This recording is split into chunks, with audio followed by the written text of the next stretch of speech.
Hey guys, welcome to another video. My name is Ian. Hope you're having a wonderful day today. Thank you so much for stopping by my channel. In this video, I wanted to review for you all the brand new book by Stephen King, Never Flinch, which I just finished about 60 seconds ago. I was listening to it on audiobook as I was doing some work, and I realized that I was about to finish, so I just decided to head in here, sit in this chair, finish the audiobook, and then turn on the camera and give you my immediate thoughts on finishing this book. I'm not really going to edit this video. We're just going to have a little bit of a discussion, keep it spoiler-free on my overall thoughts on this book, on Stephen King books as of late in general, and also whether or not I think that this book is worth your time. So yeah, we're about to jump into that. In the comments, though, I would love it if you jump down there and let me know if Never Flinch is a book that you're interested in reading. This is, of course, a Holly Gibney book. I have Holly here to demonstrate what the most previous book in the series was. Yeah, she is a commonly recurring character in the King books at this point. So let me know if you enjoy the Holly books, if you're going to read this one, if you've read it already. Yeah, just let me know what you're thinking. Okay, so like I said, this is a Holly Gibney book, which at this point, I want to say this is maybe the 7th Holly Gibney book. She originally appeared in Mr. Mercedes, which is the first of the Bill Hodges trilogy. She was in that entire trilogy, so that's 3 books. Then she popped up in The Outsider, and then she had her own novella in the collection If It Bleeds, the title story. And then she had her own novel, Holly, and now here she is again in Never Flinch. That's what it's called. I almost said If It Bleeds again. And to be honest, when it was announced that this was another Holly book, I was not particularly excited. Holly as a character is one that I think was an interesting enough character originally. Seeing her journey in the original book she was featured in, the Bill Hodges trilogy, I think that was a very interesting journey for her. She had a lot of growth to go through from, book 1 where she's featured to where she is at now, completely different characters. And I liked that aspect of her story, the emotional journey and the growth that she experienced as a character, especially considering she's this protagonist who finds herself in like a detective role, a private investigator role, and she's not your typical protagonist in that situation. She's a middle-aged woman who is very slight in build, has been very soft-spoken and demure and modest and very down on herself. She is very hard on herself. She's had a lot of trouble with her family members in the past who have really not expected anything of her. They really thought she was like slow and incapable, and she's had a lot to overcome. And so in that regard, I've enjoyed her journey, but at this point, to be honest, I think her story is done. I think that Stephen King has chosen a very strange character. Not like that she's strange, I mean, sure she is, but likably so for the most part. An odd choice to focus so heavily upon at this point in his career, and really at any point in his career. I think Holly had an interesting story to tell, and I think that is told. And at this point, I just don't find her to be a very compelling character, and I don't find her to have much to do in his stories. I think her character growth has really gotten to the point that it's gonna be at. If anything, it's just her kind of experiencing different facets of the role that she now inhabits as this private investigator. And that's the case for this book, Never Flinch. In this book, Holly finds herself in the role of a bodyguard, of all things, for this woman who is a political activist, who's on tour promoting her new book, I believe, and just talking about a lot of really radical things to her, or really important things to her, but that people have very, diverging opinions upon. And it's a dangerous situation when she's targeted by someone who disagrees with her, and Holly ends up stepping in as a bodyguard in this situation. And yes, to a certain extent, it was, nice to see the ways that Holly proves herself to be capable, even in these unlikely situations where she is, again, this middle-aged woman who is very slight in build, but she's this bodyguard, and her showing herself to be capable, I suppose, has a certain level of charm.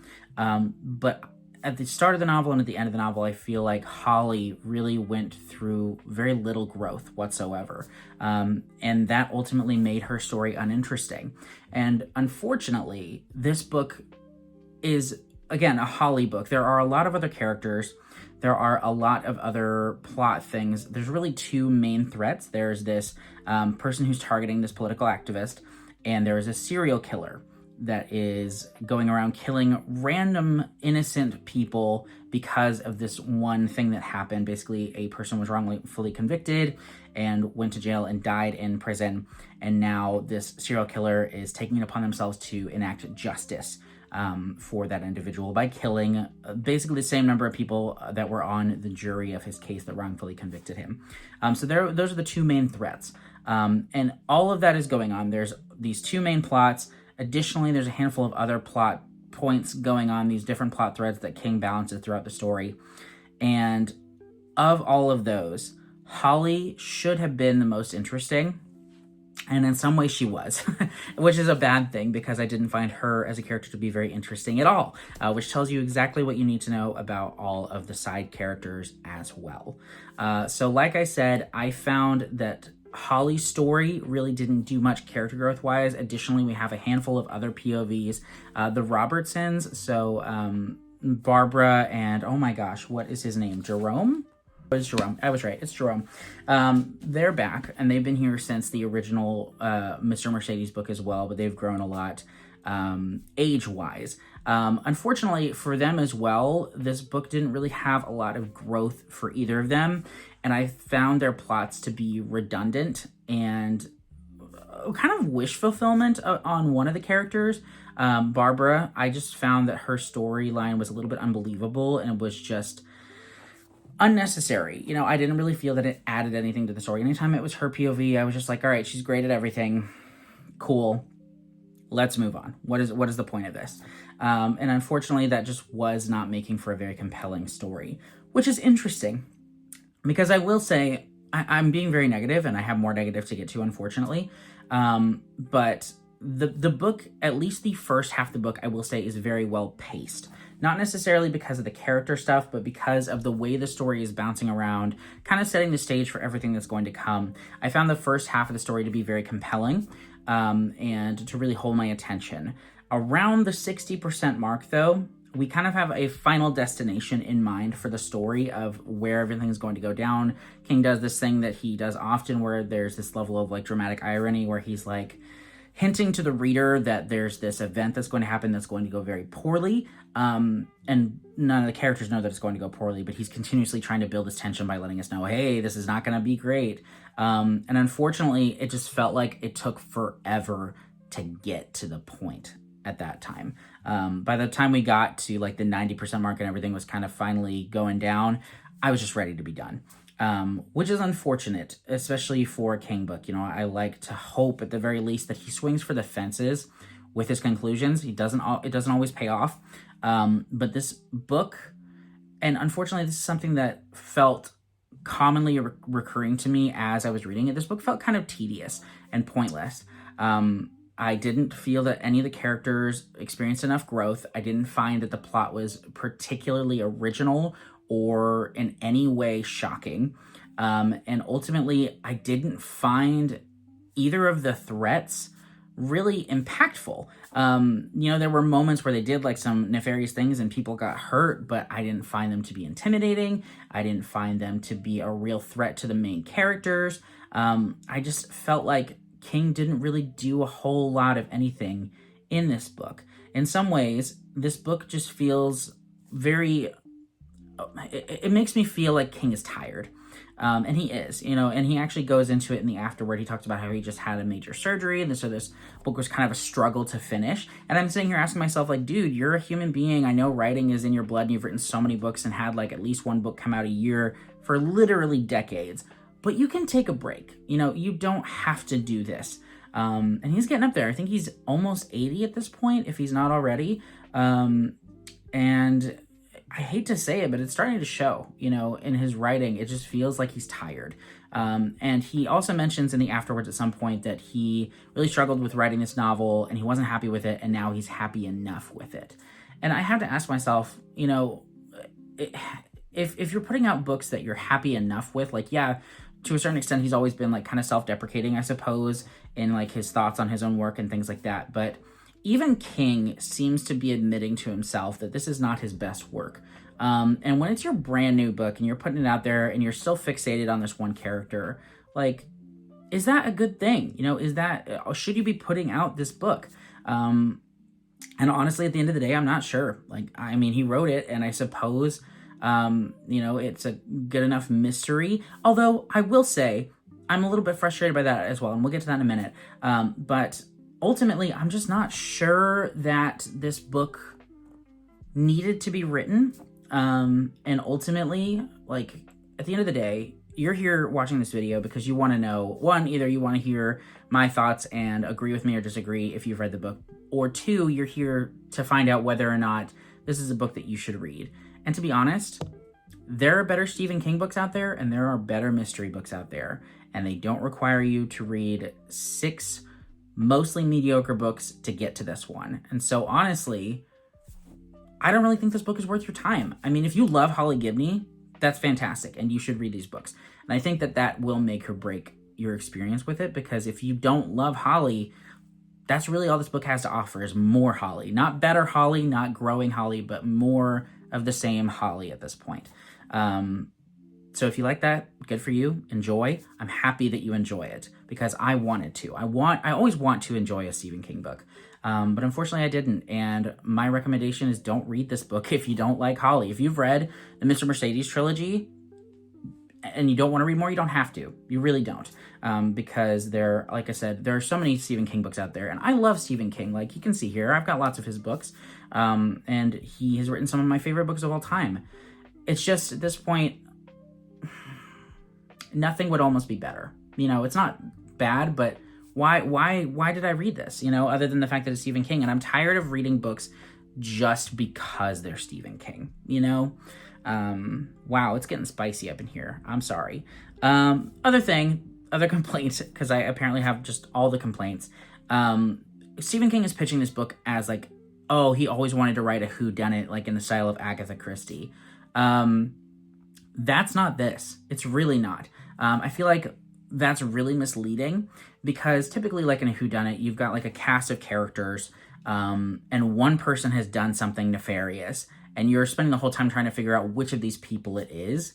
In this, we get the villain's point of views the whole time, and it's not like they're people that like the characters know really well, and you're trying to figure out, oh, what their motivations are, da-da-da-da-da. No, we understand these characters pretty well, pretty early on, and ultimately, like, it's not like this big moment of, oh my gosh, it was you all along. When it's revealed, it's just a name to these people. And that's really frustrating, you know, that I kind of went in hoping for like that whodunit appeal, because that's what King himself is pitching this as, and that's not at all what you get.